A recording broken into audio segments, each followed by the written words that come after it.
برای اکثر مردم جهان کلمه یاکوزا تصاویری از مردانی با کت و شلوارهای بی عیب و نقص، بدنهای پوشیده از خالکوبیهای رنگارنگ و انگشتان قطع شده را به ذهن متبادر میکند. این سازمانی است که حالهای از رمز و راز و خطر آن را احاطه کرده است. اما داستان واقعی آن نه در آسمان خراشهای توکیو و نه در بنادر یوکوهاما آغاز میشود. این داستان در گلولایی فقر و طرد شدن شروع میشود. خودنام یاکوزا اعترافی از خواستگاهش است. از یک بازی کارتی سنتی به نام اویچو کابو می آید. در این بازی بدترین دست ممکن ترکیبی از اعداد 8 9 و 3 است. در ژاپنی این اعداد یا کو و سا تلفظ میشوند. یک یاکوزا بودن به معنای واقعی کلمه یک 8 9 3 بودن است. یک دست بازنده یک دور ریخته شده از جامعه. برای فهمیدن این که چگونه این بازنده به ساختارمندترین مافیای روی زمین تبدیل شدند باید به قرن هفدهم به آغاز دوره ایدو سفر کنیم. در این ژاپن متحد اما سختگیر هزاران سامورایی پس از پایان جنگهای داخلی بدون ارباب ماندند. این جنگجویان معروف به رونین بدون هدف در سراسر کشور پرسامیزدند. برخی به راهزنانی تبدیل شدند که به روستاها حمله میکردند. اما برخی دیگر تصمیم گرفتند در ازای غذای پولس شهروندان محافظت کنند. با این حال اجداد واقعی یاکوزای مدرن از دو گروه اجتماعی بسیار خاص ظهور کردند: تکیا و باکوتو. تکیاها دستفروشانی بودند که در بازارها و نمایشگاه های معابد سفر میکردند. آنها افرادی بودند که در ساختار طبقاتی ژاپن جایی نداشتند. برای بقا آنها اصناف بستهای تشکیل دادند که در آن از یکدیگر در برابر کلاهبرداری ها و پلیس محافظت میکردند. دولت توکوگاوا که قادر به کنترل هرج و مرج بازارها نبود تصمیم گرفت مشروعیت رسمی به آنها عطا کند. به آنها اجازه دادند تا یک شمشیر کوتاه حمل کنند و یک نام خانوادگی داشته باشند، امتیازاتی که فقط سامورایی ها داشتند. در عوض تکیاها باید نظم را در نمایشگاه های خود حفظ میکردند. به این ترتیب ایده یک سازمان جنایی که به عنوان یک مرجع موازی عمل میکند. یک مشر ضروری برای جلوگیری از سقوط جامعه به هرج و مرج متولد شد. اس طرف دیگر باکوتوها قماربازان بودند. در ژاپن که قمار غیر قانونی بود این مردان در سایه مسافرخانه ها و جاده ها فعالیت میکردند. باکوتوها کسانی بودند که بیشتر سنتهایی را که امروز با یاکوزا مرتبط میدانیم مانند خالکوبی های گسترده و آیین یوبیتسوما توسعه دادند، در حالی که تکیاها به عنوان بازرگانان خشنما مفید دیده میشدند. باکوتوها جنگجویان خیابانی بودند، مردانی که با یک قد افتخار سخت مبتنی بر وفاداری و شجاعت زندگی میکردند. با گذشت زمان این دو گروه با هم ادغام شدند و ساختاری منحصر به فرد ایجاد کردند که روحیه تجاری را با انضباط نظامی ترکیب میکرد. چسبی که این سازمان را برای قرنها به هم پیوند داد سیستم اویابون کوبون بود. این کلید درک این است که چرا ریشهکن کردن یاکوزا بسیار دشوار است. اویابون به معنی پدر و کوبون به معنی پسر است. وقتی یک تازه‌وارد وارد سازمان میشود یک مراسم آینی با ساکی برگزار میشود که در آن وفاداری ابدی خود را به رئیسش سوگند میخورد. از آن لحظه پیوندهای خونی او با خانواده واقعیاش میمیرد.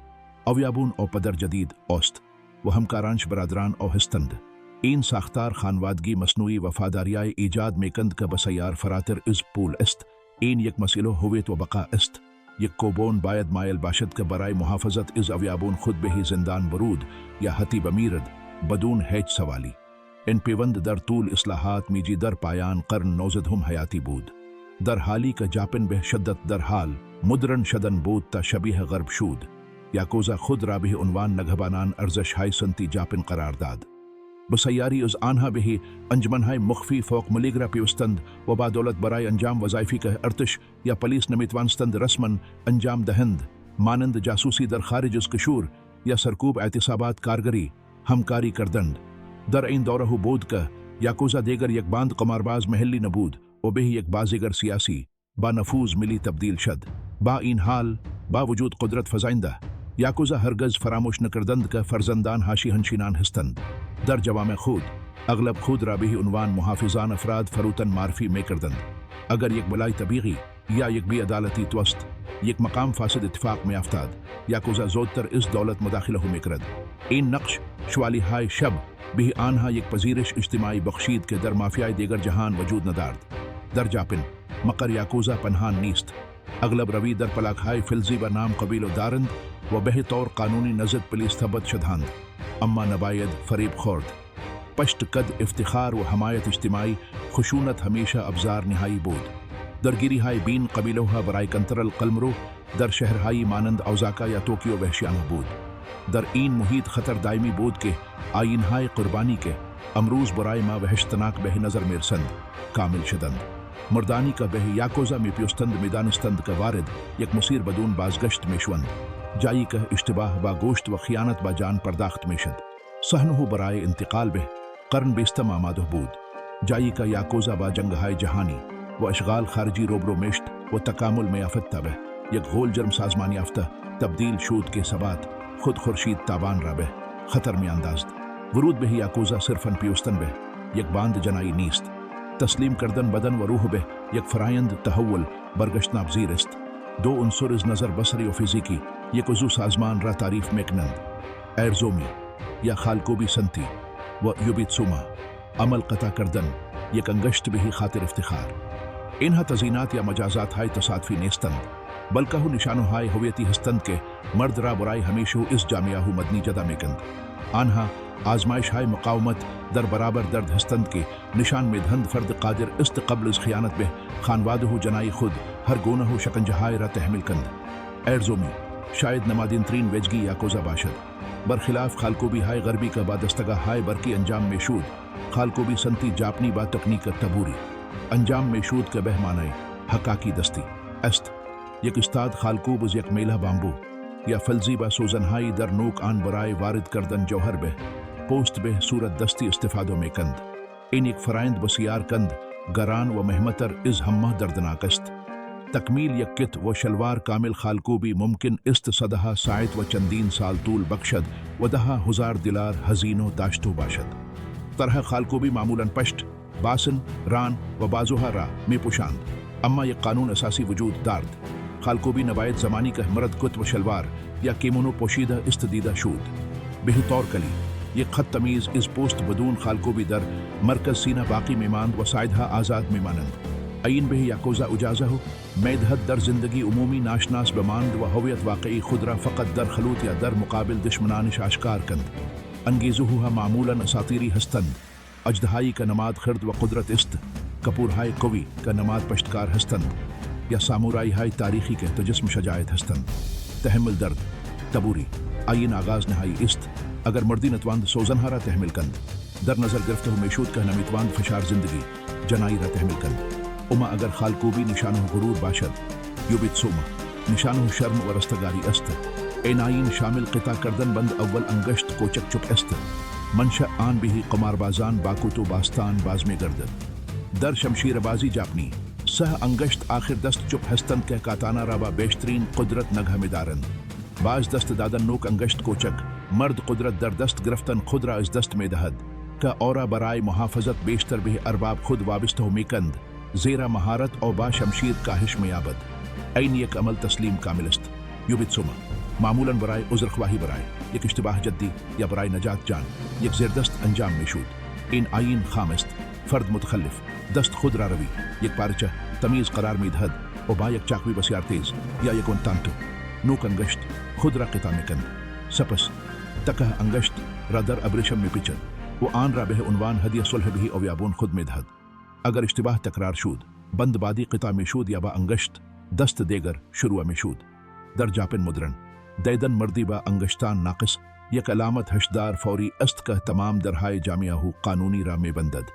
این قد خونی یک معنی روانی غیر قابل عبور ایجاد میں کند یک یاکوزائے خالکوبی شدہ و با انگشتان قطع شدہ میداند کا دیگر بہ دنیائے کاتاگی افراد عادی تعلق ندارد او نمیتواند بھی ہمامہائے عمومی برود نمیتواند وارد بسیاری از باشگاہ ہائے ورزشی شود و امروزہ حتی ورود بہ برخی حتلہا نیز برائے او ممنوع است این ہاشی ہنشینی خود تحمیلی وفاداری بھی قبیلہ را تقویت میں کند اگر دنیای بیرون شمارا رد کند تنہا خانہ شما سازمان است قبیلہ فقط شغل شما نیست تنہا شانس وجود شماست افتخار یا گیری روی دیگر سکھا است گیری یک تعہد اخلاقی است کا باید بہ ہر قیمتی انجام شود اگر یک اویابون بہ شما لطفی کردہ باشد یا اگر شما را از خیابان نجات دادہ باشد شما یک بدهی دارید که میتواند یک عمر طول بخشد. این اخلاق همان چیزی است که یاکوزا نینکیو منامند راه شوالیه بشر دوست. اگرچه برای بقیه جهان آنها مجرم هستند، اما خود را وارثان بوشیدو. محافظان نظمی سنتی میبینند که ژاپن مدرن آن را فراموش کرده است. با این حال این دیدگاه عاشقانه دائما با خشونت فعالیت های آنها در تضاد است. کنتر الفحشا، قاچاق مواد مخدر، قمار غیر قانونی و اخاذی پایه مالی است که به این آیینها اجازه میدهد همچنان وجود داشته باشند. با پیشرفت قرن 20 یاکوزا شروع به درک کرد که افتخار و خالکوبی برای بقا در دنیایی که به سرعت در حال تغییر است کافی نیست. فرا رسیدن جنگ جهانی دوم و اشغال بعدی توسط ایالات متحده سازمان را مجبور به تکامل کرد و از بازارهای خیابانی به کرسیهای بلای قدرت ملی منتقل شد. انتقال ژاپن به مدرنیتو در اوایل قرن 20 یاکوزا را تضعیف نکرد. براقص یک صحنه بازی جدید برای آن فراهم کرد. سیاست ملیگرایی و توسع طلبی امپریالیستی در طول دههای 1920 و 1930 خطی که جنایات سازمان یافتو را از مهن پرستی متعصبانه جدا میکرد. تقریبا نامری شد.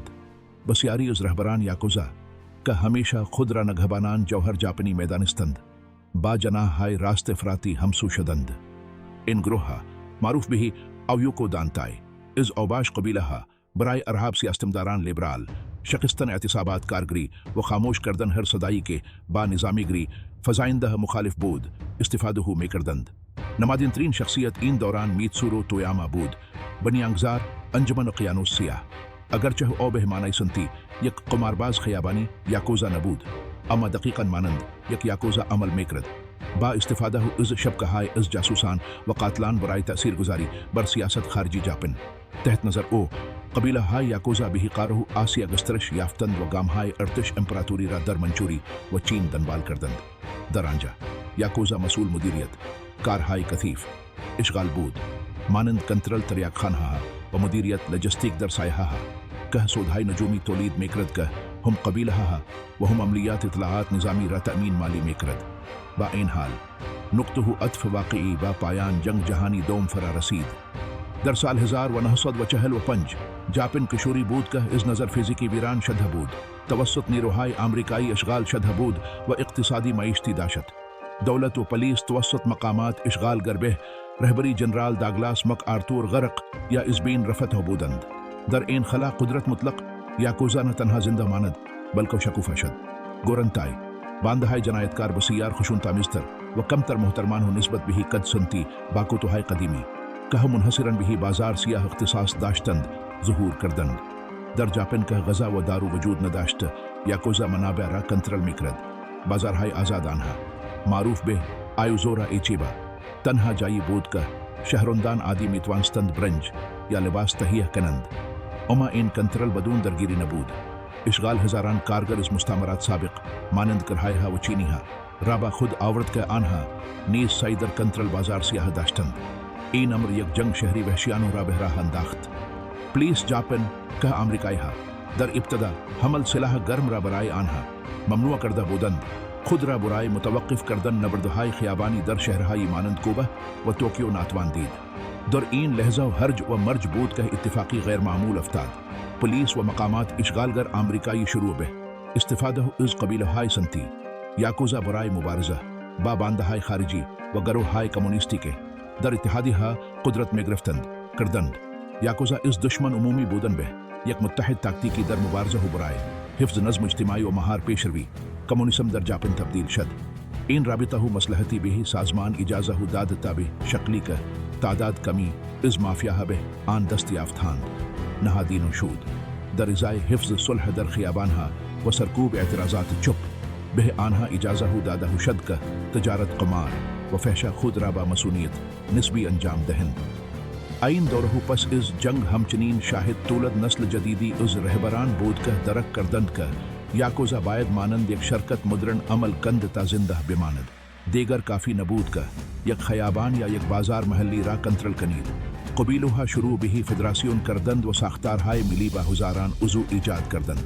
خشونت، گورنتای، با انضباط، باکوتو ادغام شد و یک سازمان ترکیبی ایجاد کرد کے قادر به ظلم شدید بود و ما همچنین میدانست که چگونه کت و شلوار و کراوات و پوشت در دفاتر شرکت های ساختمانی که جاپن جدید را می ساختند مذاکره کن تا سال 1950 یاکوزا دیگر گروهی از حاشیه هنشینان در هومه شهر نبود. آنها در قلب بازه سازی اقتصادی بودند. آنها بنادر تامین نیروی کار برای ساخت و ساز و صنعت سرگرمی را کنترل می کردند. آنها از خالکوبی های پنهان در پشت کی منوها به مدیریت بودجه های میلیون دلاری در سایه منتقل شده بودند. با این حال این رشد عظیم تنشهای داخلی غیر قابل تحمل را به همراه داشت. مبارزه برای دیدن این کوچه کسی شوگون جنایت سازمان یافتو جاپن خواهد شد در شرف انفجار بود و صحنه اصلی شهر کوبا خواهد بود جایی که یک مرد کوچک یک قبیله محلی را به قدرتمندترین امپراتوری جنایی در جهان تبدیل خواهد کرد. اگر یاکوزا نامی داشته باشد که به طور مساوی در سراسر جاپن احترام و وحشت ایجاد کند آن یاماگوچی گومی است و اگر مردی مسئول تبدیل یک باند کوچک بارانداز بندری به بزرگترین سندیکای جنایت در جهان وجود داشته باشد آن کازوا تایوکا است. تایوکا که به دلیل عادتش به حمله به چشمان دشمنانش در دعواه به خرس معروف بود در سال 1946 فرماندهی یاماگوچی گومی را به دست گرفت و سومین او یابون سازمان شد تحت فرمان او یاکوزا اثر طلایی واقعی خود را تجربه کرد و به یک شرکت جنایی با کارایی وحشتناک تبدیل شد. تایوکا یک بینا بود و قبل از هر کس دیگری فهمید که آینده یاکوزا در کلاهبرداری های کوچک خیابانی نیست بلکه در کنترل صنایع قانونی است. تحت شعار یک شغل واقعی داشته باشید او زیردستان خود را مجبور کرد تا در بخش ساخت و ساز حمل و نقل دریایی و محمد از همه دنیای سرگرمی نفوذ کنند. تایوکا آجانس های استعدادیابی تأسیس کرد و تورهای کنسرت را سازماندهی کرد و زندگی بزرگترین ستاره های جاپن را کنترل میکرد. ناگهان یاکوزا نه تنها قمار غیر قانونی را مدیریت میکرد بلکه او تصمیم میگرفت که کسی در تلویزیون و سینما موفق شد. با این حال این گسترش صلح آمیز نبود. دههای 1960 و 1970 خشنترین در تاریخ جاپن مدرن بودند. یاماگوچی گومی یک کارزار فتح ملی را آغاز کرد قبیله های کوچک را جذب کرد یا اگر مقاومت میکردند آنها را نابود میکرد. این امر جنگ های هیروشیما معروف و درگیری ها در اوزاکا را به راه انداخت جایی که خیابان ها به میدان های نبرد تبدیل شدند. تیراندازی ها در روز روشن ماشین های بمگذاری شده و قتل ها با کاتانا در مکان های عمومی رایج شد. تو پلیس اگرچه سعی در مداخله داشت توسط انضباط شبه نظامی سربازان تایوکا غلبه میشد. این دوران توسط فیلمساز کینجی فوکاساکو در مجموعه فیلم هایش نبردها بدون افتخار و انسانیت جاودانو شد که واقعیت خام یاکوزا را نشان میداد. مردانی که برای پول به یک دیگر خیانت میکنند. دور از تصویر عاشقان و سامورایی مدرن اما در حالی که خون جریان داشت سازمان ثروتمندتر میشد. کازوا تایوکا به چیزی دست یافت که غیر ممکن به نظر میرسید او یک ساختار هرمی ایجاد کرد که در آن هزاران کوبون از قبیله های مختلف وفاداری مطلق به او داشتند. در اوج خود یاماگوچی گومی بیش از 10,000 عضو فعال داشت و بخش بزرگی از اقتصاد زیرزمینی کشور را کنترل میکرد. رابطه تایوکا با قدرت سیاسی افسان های بود. گفتگو میشد که او روابط نزدیکی با چهره های حزب لیبرال دموکرات حزبی که تقریبا به طور مستمر اس دوران پس از جنگ بر جاپن حکومت کرده است داشت. یاکوزا به عنوان ازلهو نامری راست ملیگ را عمل میکرد. آنها به تأمین مالی کمپین ها کم میکردند و در ازای آن قراردادهای میلیون دلاری کارهای عمومی دریافت میکردند. دولت یاکوزای تایوکا را به عنوان یک نیروی تثبیت کننده میدید تا زمانی که آنها جرم و جنایت را کنترل میکردند هیچ باند بی سازمانی یا مجرم عادی مزاحم شهروندان نمیشد. اما قدرت مطلق تایوکا او را به یک هدف نیز تبدیل کرد. در سال 1978 در جریان یک رویداد در یک کلوب شبانه در کیوتو یکی از اعضای یک قبیله رقیب توانست از امنیت عبور کند و به گردن او شلیق کند. تایوکا به طور معجزه حاسایی زنده ماند. اما این حمله یک تصفیه داخلی و یک جنگ انتقام جویانه را به راه انداخت که سالها طول کشید. مرگ تایوکا در سال 1981 به دلایل طبیعی پایان یک دوران را رقم زد. بدون مشت آهنین او یاماگوچی گومی متلاشی شد و منجر به جنگ یاما ایچی شد. یک درگیری داخلی که منجر به کشته شدن صدها نفر و به جا گذاشتن زخمهای دائمی در جامعه جاپن شد. باوجود خشونت یاکوزای این دوران یک اخلاق عجیب در مقابل مردم حفظ کرد. به عنوان مثال در طول زلزله بزرگ کوبا اعضای یاماگوچی قومی اولین کسانی بودند که به مناطق ویران شده رسیدند. قبل از خود دولت یاکوزا با استفاده از ناوگان کامیونها و هلیکوپترهای خود آب، غذا و پتو توزیع کرد. این نوع اقدامات تصویر آنها را به عنوان شوالیهای نینکیو مردانی که اگرچه خارج از قانون زندگی میکردند تا حد مقدسی نسبت به جامعه خود داشتند تقویت میکرد. با این حال جهان در حال تغییر بود. ژاپن در شرف ورود به 10,980 بود. دورانی از ثروت ببند و بار و سفته بازی مالی کو به عنوان حباب اقتصادی شناخته میشد. یاکوزا که قبلا بنادر و سرگرمی را کنترل میکرد فرصتی طلایی در بازار املاک و مستغلات و بانکداری دید. آنها دیگر برای دزدی به اسلحه و نیاز نداشتند. اکنون قلم و قراردادهای قانونی داشتند. سازمان در شرف رها کردن تصویر خود از مردان خالکوبی شده در کوچه و تبدیل شدن به مدیران کت و شلوار پوش بود که رشته های اقتصاد جهانی را میکشیدند.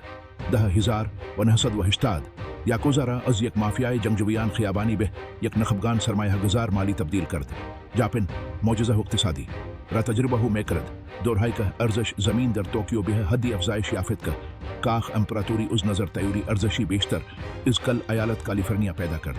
در این جنون پول آسان یاکوزا معدن طلای خود را در بخش املاک و مستغلات از طریق شخصیتی معروف به جیاگیا یا استخراج کننده زمین پیدا کرد. هنگامی که یک شرکت ساختمانی بزرگ میخواست یک آسمان خراش بسازد اما یک مالک کوچک از فروش خانه خود امتناع میکرد با یاکوزا تماس میگرفتند. قبیله‌ها از تاکتیک های آزار و اذیت روانی سر و صدای مداوم و تهدید برای مجبور کردن همسایگان به ترک استفاده میکردند.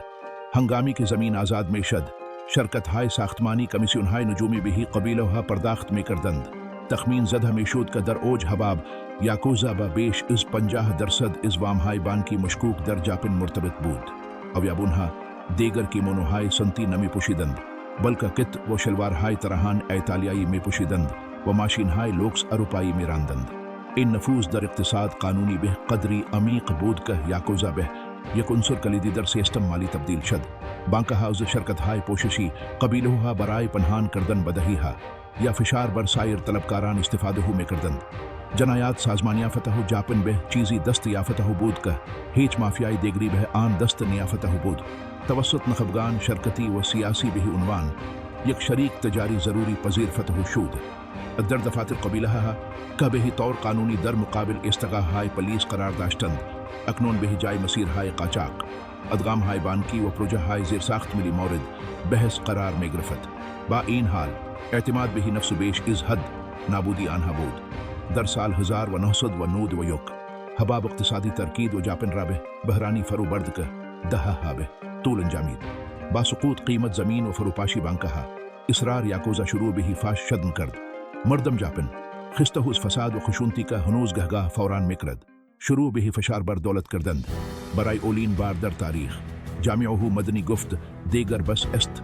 تصویر یاکوزا به عنوان یک شر ضروری یا یک محافظ سنتی زیر بار حرس و طمع شرکتی فرو ریخت. در سال 1992 دولت ژاپن قانون اقدامات علیه گروه‌های جنایت سازمان یافته معروف به قانون بوتایوکو را تصویب کرد. این قانون قوانین بازی را برای همیشه تغییر داد. دیگر فقط جنایت فردی مجازات نمیشد بلکه خود عضویت در یک گروه تعیین شده به عنوان مجرم مجازات میشد. پلیس قدرت‌های برای ورود به دفاتر قبیله‌ها و ممنوعیت هر گونه فعالیت تجاری غیر شفاف از آنها دریافت کرد. اما ویرانگرترین چیز فشار اجتماعی بود. شرکت‌هایی که با یاکوزا تجارت میکردند شروع به هدف قرار گرفتن و تحریم شدن کردند. یاکوزا سعی کرد به طور قانونی با این قوانین مبارزه کند و ادعا کرد که آنها حق قانون اساسی آنها برای تشکیل انجمن را نقض میکنند. برخی از رهبران حتی کنفرانس‌های مطبوعاتی برگزار کردند و محکوم کردند که دولت در حال از بین بردن. فرهنگ سنتی ژاپن است اما حمایت عمومی از بین رفته بود. شهروندان شروع به سازماندهی گشت‌های محلی و ارائه شکایات جمعی علیه مقر قبیله‌ها برای بیرون راندن آنها از محله‌های خود کردند. دیوار سکوتی که قرنها از سازمان محافظت کرده بود در حال شکافتن بود. تا پایان دهانود یاکوزا در حال عقب‌نشینی بود.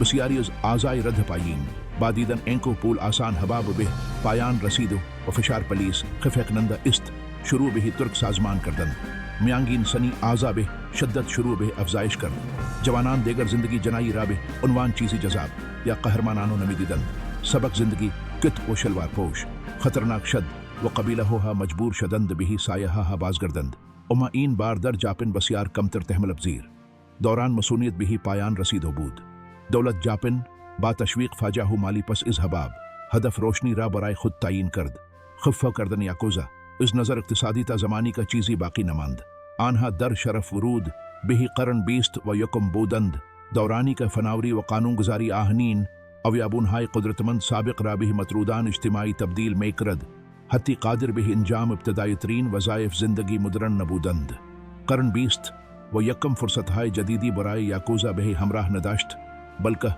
یک حکم اعدام اجتماعی که مؤثر تر از هر گلول های بود آنچه جنگ های باندی نتوانستند در دهه ها به دست آورند توسط بوروکراسی و یک تغییر رادیکال در ذهنیت مردم جاپن به دست آمد از سال 2011 تمام استانهای جاپن احکام محرومیت از یاکوزا را اجرا کردند مجموعهای از قوانین که نه تنها جرم را پیگیری میکند بلکه صرف تعامل با یک عضو قبیله را به یک جرم یا تخلف جدی تبدیل میکند هدف مرگ مدنی مجرم است امروزو مردی که به عنوان یاکوزا شناخته میشود یک مطرود مطلق است او نمیتواند یک حساب بانکی باز کند نمیتواند کارت اعتباری دریافت کند و شگفتانگیزتر از همه نمیتواند برای چیزی به سادگی یک تلفن همراه یا بیمه خود رو قرارداد امضا کند اگر یک یاکوزا سعی کند هویت خود را برای استخدام یک سرویس پنهان کند متهم به کلاهبرداری میشود جرمی کا مجازات های اجباری زندان را به همراه دارد این خفگی اقتصادی سبق زندگی پر زرق و برق ده 80 را نابود کرده است